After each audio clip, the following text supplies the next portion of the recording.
Rabu depan itu apakah libur lagi ya? Ya, libur lagi. Iya, Libur Pak. berarti Iya, Pak. nanti Libur, Pak. nanti Mbak Dede ya minta Iya, tolong Pak. cari waktu lagi, apakah Selasa lagi atau ini monggo aja sih. Iya, Pak. Mungkin Selasa jam segini juga ya. Kalau pagi kayaknya kemarin pas 21 atau 20 udah pagi kayaknya Selasa. Oke. Jadi minggu ini kita udah masuk sesi yang keempat ya sama besok. Jadi sesi pikiran nanti untuk latihan apa ini saya coba udah maksimal ya untuk pilihan ganda dan juga riset. Jadi kira-kira kalau ini kan lagi konsep untuk UTS ya, jadi sepertinya nggak berubah dengan tahun-tahun lalu. Jadi pilihan ganda yang kita sudah latihan itu bisa buat teman-teman latihan, dan nanti di sesi yang ketiga kita coba latihan ya lewat Google Form. Jadi nanti tapi fokusnya yang latihan hari ini fokus ke biaya ya, fokus ke biaya belum ke semua. Jadi sesi ketiga saya coba ada Google Form. Kemarin sesi 1-2 kan kita udah diskusi bersama. Sesi ketiga nanti teman-teman bisa ngerjain mandiri lewat Google Form ya, nanti linknya. Terus sesi 4 besok kita belajar teknis ke akuntansi PPN, seksi 5 akuntansi output ya, seksi 6 nanti mulai ngitung pajak ya. Nah itu berikut nanti coba kita latihan-latihan ini lagi lah untuk pilihan ganda. Nah, oke. Nah, ini kan seksi 1, 2, 3 kan memang masih konsep antara akuntansi dan pajak. Makanya saya coba menambahkan yang terbaru terkait PSAK 7172. Nanti saya tadi udah ngubungin Mbak Jo ya. Jo tadi udah ya sama Mas. Ini udah Mas nomor absen siapa tadi? Aidil ya? Ada Mas Aidil. Udah ada di sini? Ya, Pak. Aidil sama Mbak Jo ya tadi ya? Mbak Jo-nya udah ada? Mbak Jo? Oke. Jadi nanti dari teman-teman yang kemarin sudah resume, ini coba nanti sharing. Nah, ini juga kalau nanti teman-teman ini jadiin makalah ya silakan aja gitu. Ya, salah satu PSAK, kemudian cari perusahaannya, nggak perlu banyak-banyak makalahnya, ya 5 lembar sudah cukup. Judul, nama, kemudian latar belakang, masalah, pembahasan, simpulan, saran kalau ada, sama referensi, udah itu aja cukup ya. Nanti untuk teman-teman makalah yang materi ke-6. Oke, untuk materi terkait biaya, apakah ada pertanyaan teman-teman?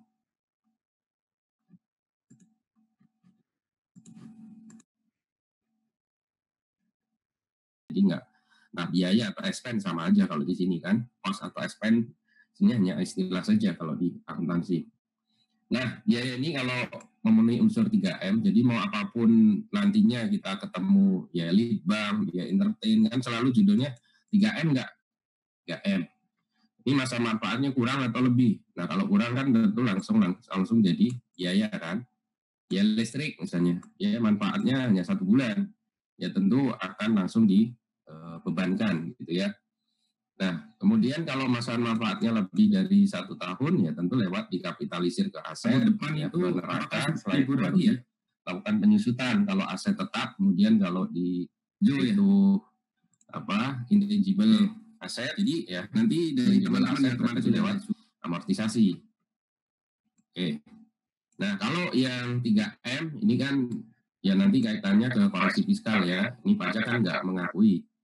Ataupun sebenarnya biaya-biaya yang terkait pajak-pajak yang nominal, non-nominal itu kan semua langsung di koreksi fiskal. Artinya pajak tidak mengakui adanya biaya yang tidak terkait dengan mendapatkan, menagih, dan memelihara penghasilan. Dan di sini, kalau kita merujuk pasal 6 itu definisinya yang langsung dan tidak langsung.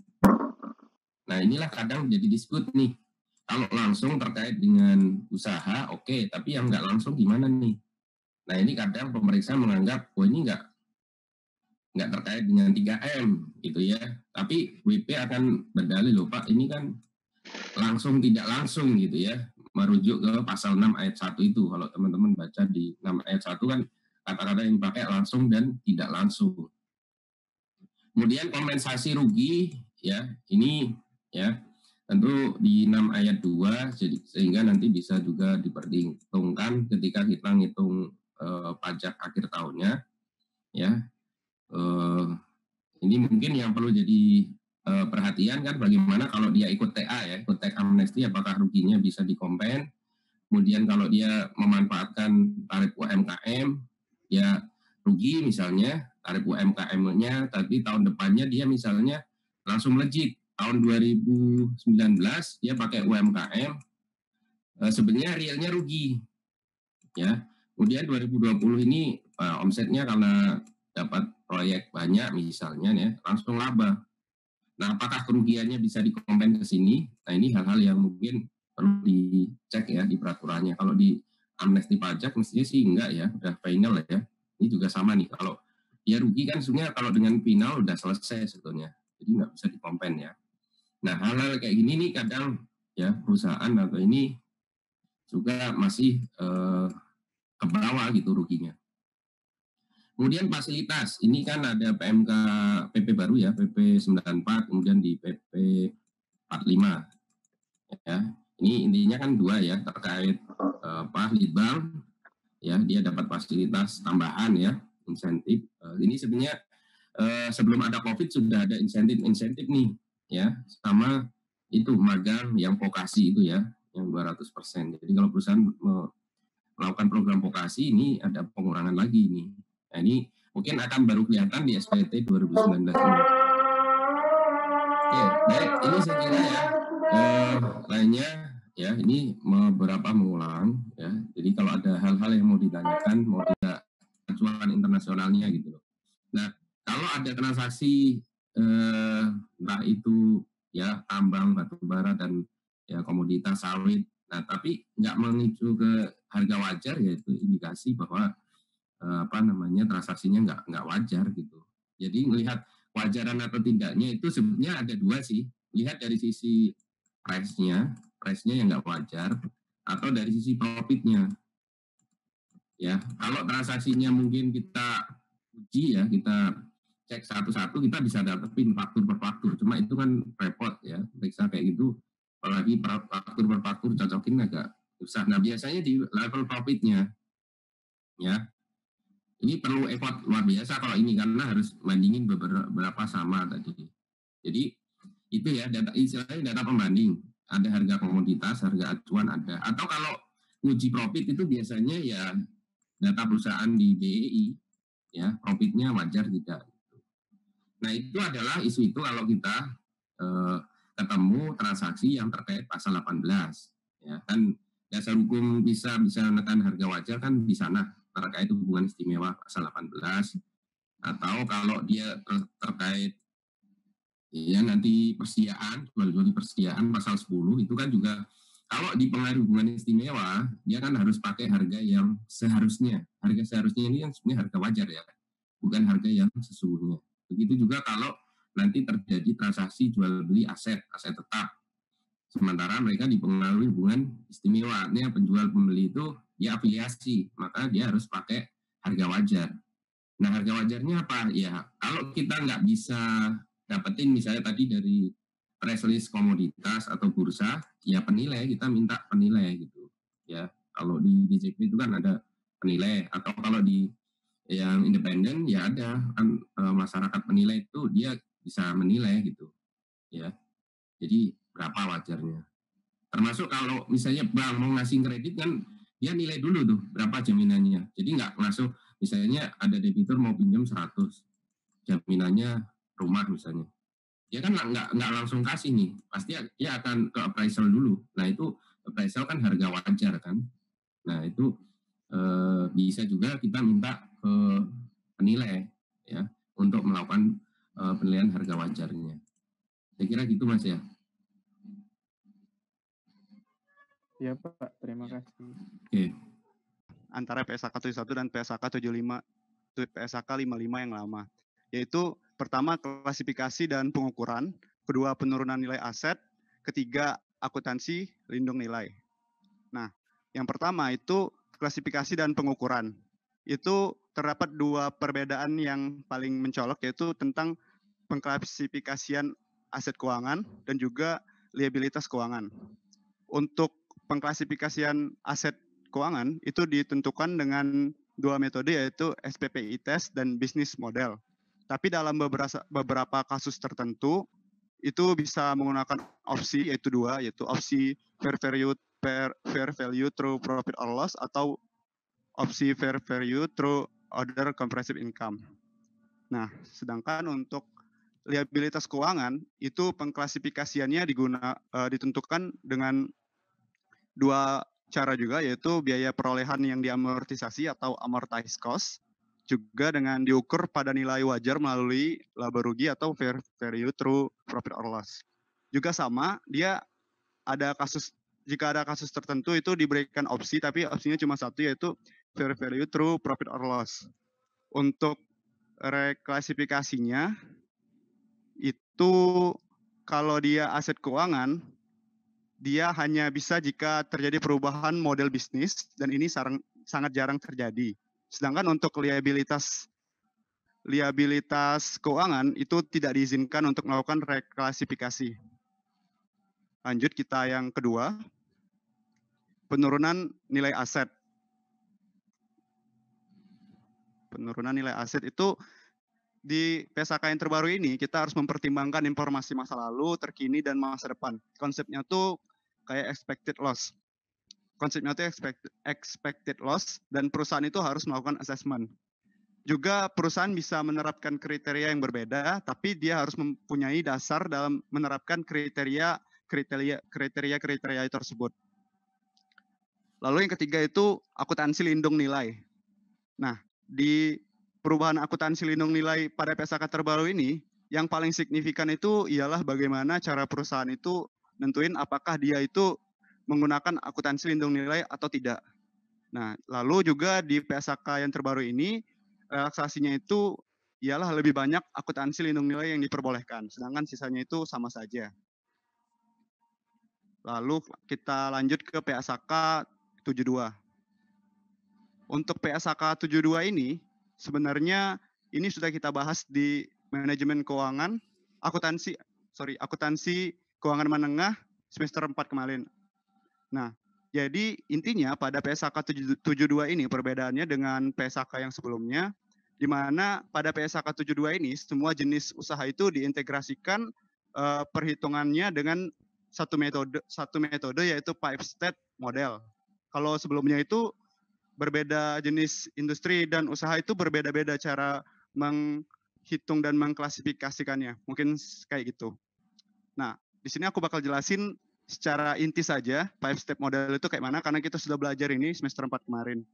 Yang pertama itu mengidentifikasikan kontrak. Kita di sini harus memperhatikan kontrak itu tunggal atau tidak. Dan kalau misalnya ada modifikasi kontrak, maka kontrak tersebut akan kita anggap sebagai kontrak baru. Oke. Lalu yang kedua, kita akan mengidentifikasikan kewajiban pelaksanaan dalam kontrak. Ini terbagi jadi dua tipe. Bisa jadi pelaksanaan kontraknya itu tunggal atau bisa jadi bundling. Jadi kalau tunggal itu, dia kayak kalau nyerahin jasa atau suatu barang gitu, dia cuma satu. Sedangkan kalau bundling itu sekali banyak gitu. Sedangkan yang ketiga itu, identifikasi harga transaksi. Ini kita harus gunanya untuk mempertimbangkan dampak ya dalam menentukan harga transaksi tadi. Kemudian yang keempat itu mengalokasikan harga transaksi. Nah, mengalokasikan harga transaksi ini biasanya digunakan suatu metode berdasarkan relatif stand-alone selling price atau harga jual berdiri sendiri.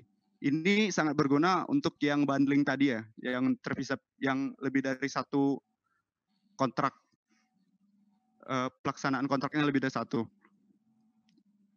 Lalu yang kelima yaitu mengakui pendapatan. Ini bisa dilakukan dengan dua cara, yaitu over time dan at the point of time. Oke, langsung lanjut yang ke perbedaan PSAK 73 dengan yang lama. Nah, untuk PSAK 73 ini juga kita sudah membahasnya di akuntansi keuangan menengah, itu sudah pakai metode yang terbaru. Jadi di PSAK 73 itu ini lebih difokuskan ke lease, yaitu lease itu semua kontrak sewa itu dianggap financing lease, kecuali kalau dia kontraknya jangka pendek, yaitu 12 bulan, kurang dari sama dengan 12 bulan, atau kontraknya itu bersifat low price kontrak atau kontrak harga rendah.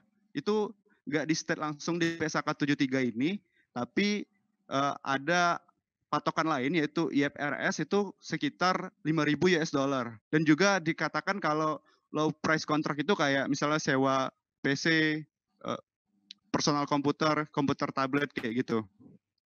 Lalu di PSAK 73 ini juga diperjelas mengenai definisi dari kontrak sewa itu sendiri apa. Selain itu, di PSAK 73 ini juga memberikan ketentuan dalam melakukan transisi, yaitu menggunakan full retrospektif dan modified retrospektif. Oke, sekarang ke sesi yang terakhir, yaitu implikasinya dengan perpajakan. Implikasi PSAK terbaru ini dengan perpajakan. Pada dasarnya, perubahan pada PSAK pasti akan mempengaruhi perubahan dari laporan keuangan itu sendiri. Dan juga perubahan laporan keuangan itu akan berpengaruh juga kepada perpajakan. Nah, untuk dampak perubahan terhadap laporan keuangan itu dipengaruhi oleh tingkat perubahan standar itu sendiri, juga relevansi standar itu, dan juga pilihan transisi standar yang sudah dipilih oleh perusahaan itu tadi. Sedangkan untuk penyajian laporan keuangan pada periode perubahan itu dilakukan kalau misalnya perusahaan itu memilih melakukan restatement, lalu dampak yang harus dilakukan perusahaan itu apa dan apa yang harus dilakukannya. Jika dia tidak memilih melakukan restatement, dampaknya apa dan apa yang harus dilakukannya. Itu dimasukkan dalam penyajian laporan keuangan. Dan juga di laporan keuangan itu harus menggunakan definisi-definisi terbaru, dan definisi terbaru ini harus dijadikan patokan dalam membuat laporan keuangan itu. Selain itu juga, di penyajian laporan keuangan, penjelasan mengenai akun-akun itu harus cukup banyak dan cukup detail. Lalu selanjutnya, implikasi standar akuntansi dan perpajakan. Nah, semuanya itu intinya tetap menggunakan standar akuntansi keuangan yang berlaku umum, kecuali peraturan perundang-undang perpajakan menyebutkan lain. Jadi di sini peraturan perundangan perpajakan itu lebih leg spesialis dibandingkan standar akuntansi keuangan secara umum. Kalau misalnya di ketentuan perpajakan menetapkan A, maka apapun yang bersinggungan dengan standar akuntansi keuangan secara umum itu kita abaikan, kita tetap mengikuti perpajakan.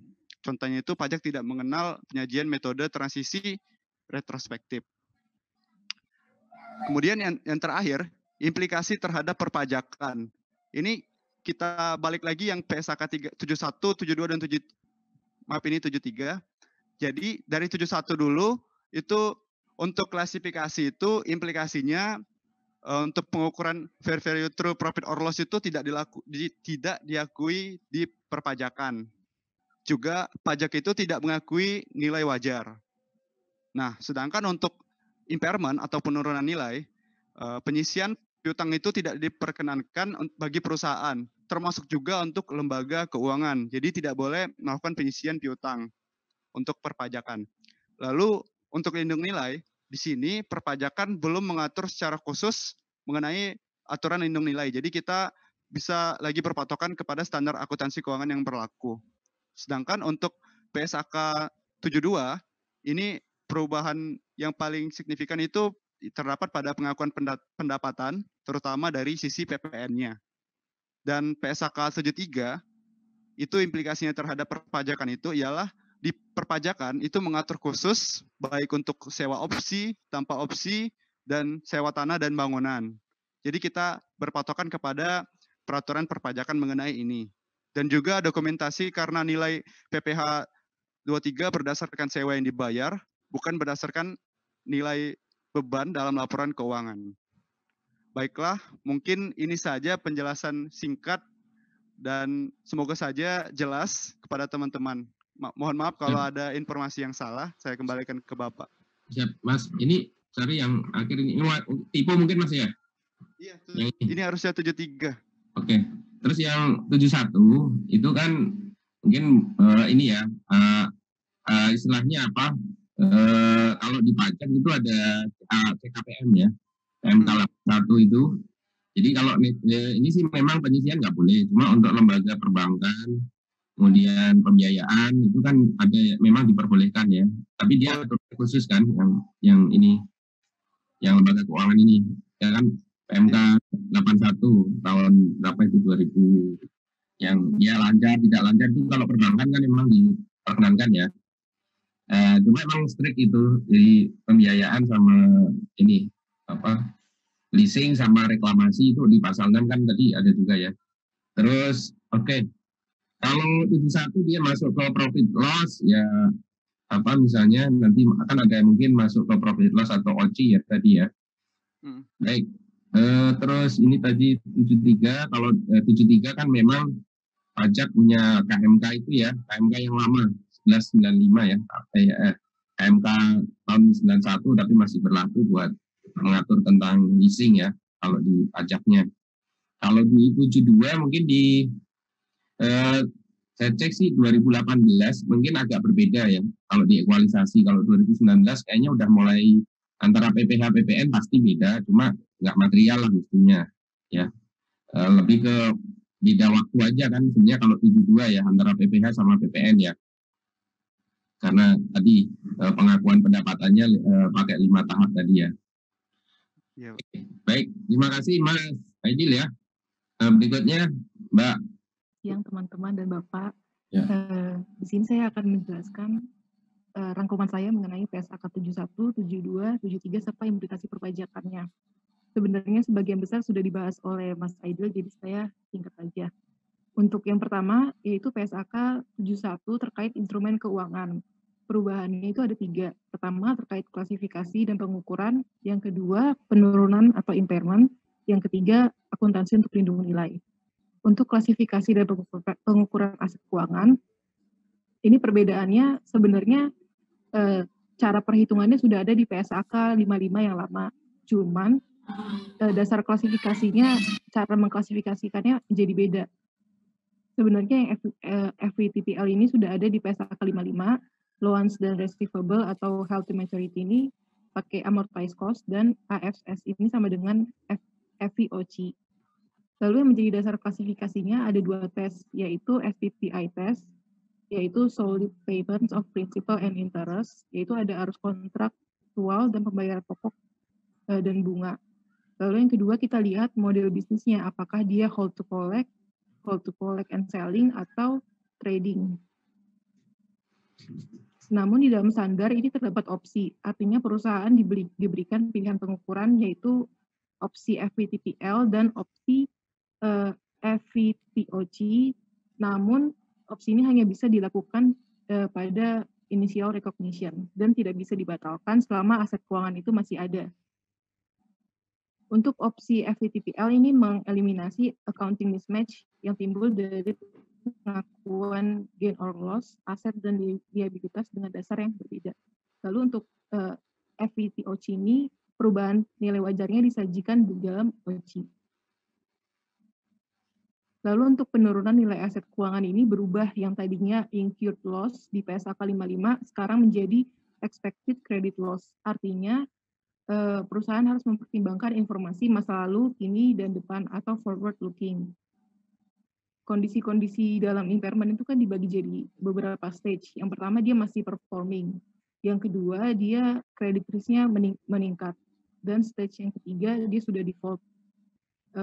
Di dalam standar ini diberikan juga kebebasan bagi perusahaan untuk menentukan assessment-nya sendiri untuk menentukan stage ini. Lalu untuk akuntansi lindung nilai ini hampir sama dengan PSAK 55, namun persyaratan dan teknisnya lebih disimplifikasi. Nah, untuk PSAK 72 ini dia menyatukan PSAK terkait pendapatan dari model bisnis yang berbeda. Langkah 1 sampai langkah 5-nya sudah dijelaskan oleh Aidil. Lalu sekarang kita masuk ke PSAK 73 mengenai sewa. Sebenarnya perubahan pada PSAK ini terletak pada sisi lisi. Untuk lesornya sama saja dengan PSAK 30. Yang mana di sisi lisi ini semua diperlakukan sebagai financing lease. Namun terdapat 2 pengecualian yang tadi yang pertama terkait dengan jangka waktunya kalau maksimal 12 bulan dan terkait dengan aset bernilai rendah. Untuk perusahaan bisa menggunakan dasar sendiri karena di PSAK ini tidak diatur. Lalu yang keempat implikasi pajaknya. Menurut Ibu Dwi Martani, dampak perubahan standar ini berdampak pada 3 hal. Yang pertama, tingkat perubahan standarnya. Misalnya di PSAK 71 itu banyak berubah dari sisi klasifikasi dan impairment. Sedangkan PSAK 72, 5 step model tadi adalah payung dari pengakuan pendapatan, sehingga tidak banyak berubah. PSAK 73 perubahannya cukup besar, yaitu tapi hanya terkait sewa aset. Lalu relevasi standar ini, jadi standar ini tergantung dari bisnis model kita. Kalau selama ini entitas memiliki banyak aset yang disewa misalnya, maka otomatis akan ada perubahan yang besar terkait PSAK 73.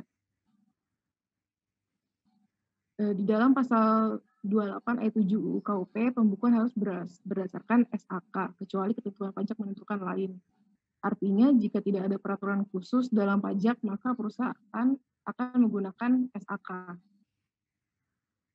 Lalu implikasi pajak terkait dengan PSAK 71, yaitu PSAK 71 soal instrumen keuangan, yaitu pertama di ekuitas yang tidak diperdagangkan. Ekuitas yang tidak diperdagangkan ini diukur dengan nilai wajar.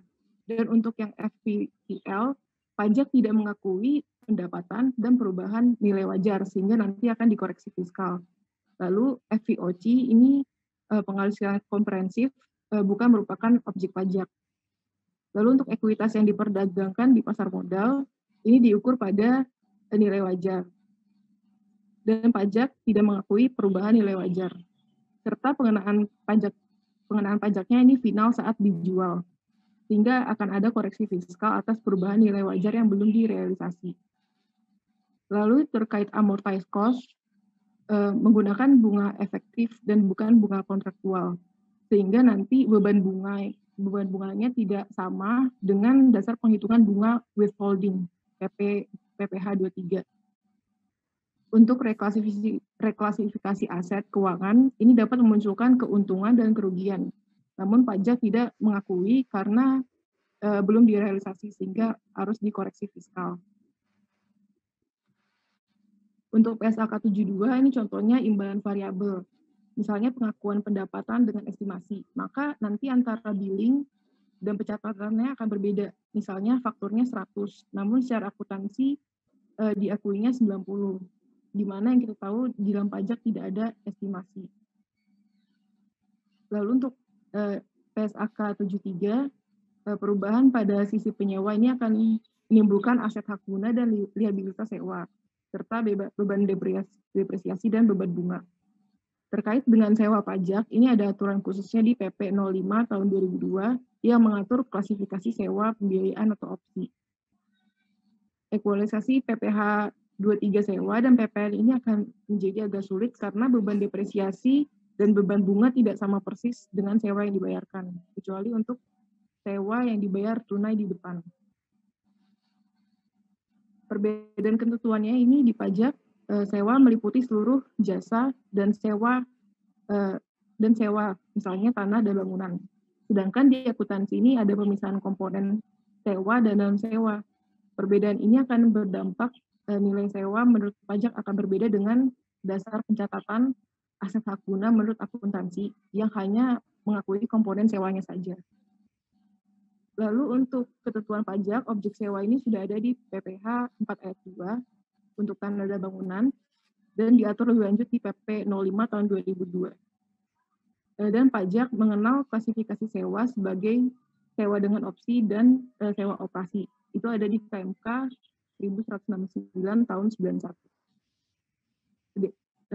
Sehingga kesimpulannya,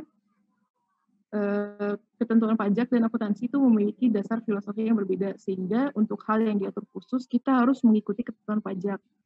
Untuk PSAK 71, pengakuan penurunan nilai dihitung sesuai ketentuan pajak, lalu perubahan nilai wajar dikenakan final atau tidak diakui sesuai dengan ketentuan pajak. Perhitungan bunga dengan bunga efektif yang tadi sudah dijelaskan akan berbeda dalam ekualisasi beban bunga dan PPh 23-nya. Lalu lindung nilai belum diatur secara khusus oleh pajak. Sedangkan PSAK 72 ini akan mungkin ada perbedaan pengakuan pendapatan karena perbedaan waktu, sehingga akan sulit untuk ekualisasi PPN dan PPh-nya. Untuk PSAK 73, pajak sudah ada ketentuan khusus yang tadi disebutkan, sehingga akuntansi harus mengikuti aturan perpajakan. Dokumentasi karena nilai PPh 23 harus didasarkan sewa yang dibayarkan, bukan berdasarkan nilai beban di dalam laporan keuangannya. Sekian Pak, mohon maaf bila ada. Oke. Siap. Baik, makasih Mbak Ju. Mungkin teman-teman yang lain bisa nanggapin ya terkait PSAK 71. Ada ini setelah tadi disampaikan dari Mbak Ju sama Mas Aidil, ada pendapat nggak? Jadi ada pemeriksa yang melakukan koreksi fiskal dari sumbernya dari OCI, Other Comprehensive Income, entah tadi harga wajar saham maupun obligasi, dia ada kenaikan di pasar bursa, kemudian udah langsung dianggap sebagai pasal 4 ayat 1 gitu. Kira-kira pendapat teman-teman gimana itu? Ada pendapat nggak? Kalau tadi Mbak Dwi tadi kan emang kalau udah masuk OCI ya nanti koreksi positif ya Mbak ya, bukan objek pajak ya harinya ya. Kalau Iya, di Pak. PT Badan kan nanti di lampiran 4 ya, lampiran 4 dia state bahwa dia bukan objek pajak gitu. Atau kalau direkonsiliasi nanti ini sebagai koreksi ya negatif ya, karena bukan penghasilan. Ada tanggapan teman-teman terkait OCI dijadikan objek pajak? Saya Pak. Ya, silakan Mas. Kalau OCI kan mungkin dia masih bisa dikategorikan sebagai tambahan kemampuan ekonomis, nggak Pak? Kan kalau dipasang itu dalam bentuk dan nama apapun. Jadi kalau jadi objek pajak mungkin masih bisa sih Pak. Atau gimana Pak? Ya objek sih. Cuma tadi kan ya balik lagi ke pertemuan yang kedua ya. Jadi objek kan ada yang final, ada yang tidak final. Tadi Mbak Jo juga ini. Jadi kalau memang dari OCI misalnya tadi saham misalnya atau obligasi.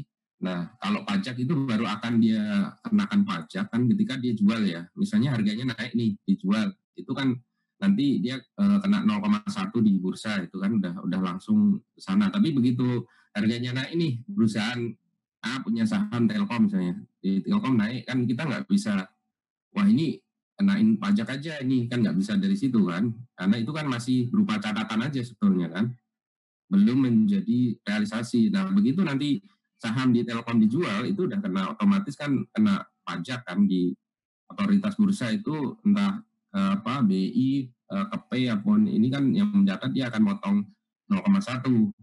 Begitu juga kalau misalnya saham itu non public, private misalnya. Nah, dia misalnya mengalami kenaikan kemudian dilakukan IPO ya, menjadi terbuka. Nah, itu saham juga nanti akan dikenakan plus saham berdiri kan, 0,5 itu kan. Jadi 0,1 kalau atas jual belinya, kemudian 0,5 yang tambahan kalau dia saham berdiri. Jadi kalau kita maksain jadiin objek, ya dilihat dulu mesti terjadi atas penjualannya gitu. Ada transaksi penjualan, pengalihan, ya misalnya ada pengalihan saham, nah itu kan baru nanti dikenakan pajak kan gitu. Kalau manfaat ekonomis secara ininya sih, karena itu baru catatan sebetulnya kan dari estate bahwa karena IFRS ini pakai konsepnya wajar, dia harus sajikan harga wajar investnya. Cuma secara realisasi ya belum ada gitu, baru catatan. Seperti hanya kalau reval ya, reval itu nanti kita bahas di setelah ini ya TS. Jadi dinilai kembali. Punya tanah nih dulu beli per meter 100.000, sekarang udah misalnya dari 3 juta per meter atau 5 juta, itu kan catatan. Nah begitu nanti dijual dia kan kena atas tanah itu kena pajak penjualan tanah bangunan kan. Nah, begitu dia reval ya sepanjang ya dia tidak lakukan untuk tujuan perpajakan, ya sudah tidak ada pemajakan gitu. Ya jadi reval pun nanti ya dia akan koreksi biasanya karena dia hanya tujuan untuk tujuan akuntansi. Dia reval tanah misalnya dari 100 jadi 3 juta itu kan ada selisih lebih. Dia akan masukin ke OCI kan, sebagian ke ekuitas. Nah, itu kan kalau kita pajakin dari situ, wah ini meningkat nih. Nah, itu kan kita cek dulu di rekonsiliasinya dia koreksi tidak. Nah, biasanya dia akan melakukan koreksi karena dia semata-mata untuk tujuan perpajakan. Itu Mas ya, terkait OCI ya. Terus tadi yang PSAK 73 ya, ini memang agak menarik ya. Jadi tadi di 1169 ya. Jadi saya lihat mungkin nanti implikasinya juga ke DER ya. DER. Jadi kan di biaya itu ada DER juga, debt equity ratio. Jadi dengan adanya 73 mungkin tadi dari sisi lessor sih nggak begitu ngaruh ya. Tadi disebut lessee yang ngaruh. Nah, coba di laporannya Telkom ya. Telkom pakai semester 1 itu ada peningkatan 10 M ya dengan dia menerapkan PSAK 73. Utangnya nambah. Artinya apa? Utangnya nambah itu kan utang, kalau utang leasing kan terdiri pokok sama bunga. Berarti kan nanti kalau pajak harusnya dikoreksi kan, dicek dulu. Koreksi enggak? Kalau atas pokok bunga kan koreksi negatif boleh dibebankan, cuma dari sisi penyusutan kan tidak boleh ya. Nah, berarti nanti kalau dari aspek pemajakannya ya harus dicek tuh koreksi fiskalnya sudah menyesuaikan atau tidak ya. Nah, koreksi dari sisi penyusutan kan kalau di KMK 1196 itu tidak boleh, cuma pokok dan sanksinya boleh dibebankan. Sehingga nanti ya pasti akan mengarah ke DER. DER utangnya naik, sementara DER itu kan membandingin debt sama equity ya. Sementara PMK 169 itu merujuk ke DER equity-nya, rujuk ke apa? Rujuk ke PSAK. Berarti DER-nya akan naik ya. DER-nya naik. Kalau dia misalnya udah melebihi 4:1 ya mesti ada koreksi lagi, nanti ada koreksi apa istilahnya positif dari kelebihan DER yang lebih 4:1. Jadi memang nanti bisa ke mana-mana nih implikasinya kalau DER-nya memang lebih 4:1. Oke, itu ya teman-teman, saya kira resumnya sangat bermanfaat saya kira untuk lebih memahami sehingga kita punya updatein baru karena 2020 ini ya banyak PSAK baru yang mesti kita pahami, walaupun ya pajak ya balik lagi begitu lagi, tapi kita udah tahu akuntansinya gitu ya. Baik, ada tanggapan, pertanyaan dari teman-teman yang lain? Ya, cukup. Baik, kalau sekiranya cukup, jadi mungkin sesi ini saya cukupkan. Nanti setelah ini saya akan share untuk ini ya latihan mengenai biaya, latihan biaya ini mungkin lebih banyak ke perpajakannya ya. Ada sekitar 25 soal. Nanti latihan mandiri, jadi teman-teman bisa dikerjakan hari ini ya. Yang penting hari ini diusahakan selesai gitu biar nggak menambah tugas. Jadi hari ini kan masih sampai 1 jam ya, silakan dikerjakan. Mungkin pelan-pelan saja ya, masih 1 jam cukup lah 25 soal. Kalaupun mau langsung dikerjakan atau mau sholat makan dulu ya monggo aja. Kalau bisa hari ini selesai biar besok kita udah bahas ke materi yang keempat tentang akuntansi PPN-nya. Baik, ada tanggapan? Cukup? Pak, izin bertanya terkait ya. Tugas, Pak. Ya. Untuk tugasnya itu boleh pakai laporan keuangan yang triwulan 1 2020, Pak? Yang makalah? Iya, Pak. Boleh. Kalau bisa sih gini, saat kan triwulan 1 mungkin hanya sebagian, kalau bisa triwulan 1 sama 2 gitu. Atau kalau 3 udah ada ya lebih bagus lagi gitu. Tapi terkait apa dulu nih yang mau disoroti? PSAK apa gitu? Terkait PSAK 72 implikasinya 72 implikasinya ke perusahaan properti. Oh, oke. Kalau misalnya ini sih ya sekalian aja sama triwulan 2 gitu atau semester 1.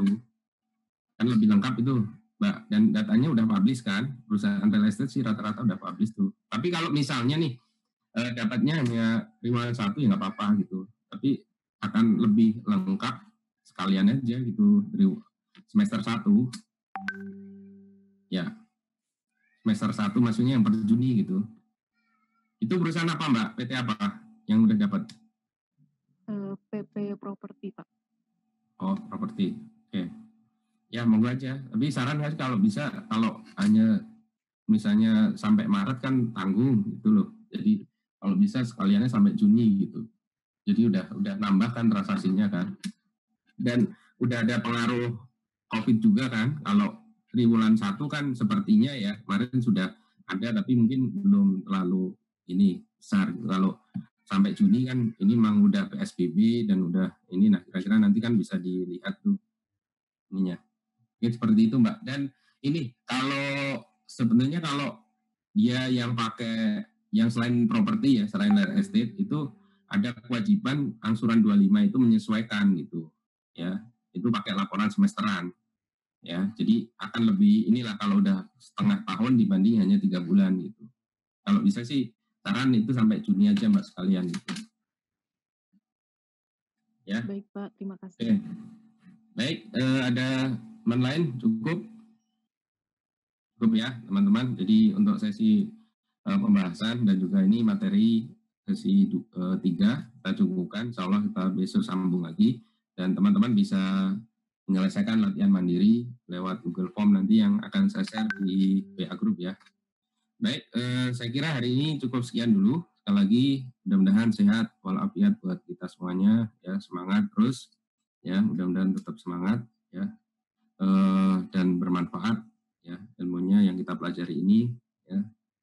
Saya kira ini menggabungkan dua ilmu yang ya core distan ya antara akuntansi dengan pajak itu di tempat bekerja nanti setidaknya ya pastilah akan bermanfaat kalau kita bisa memahami keduanya.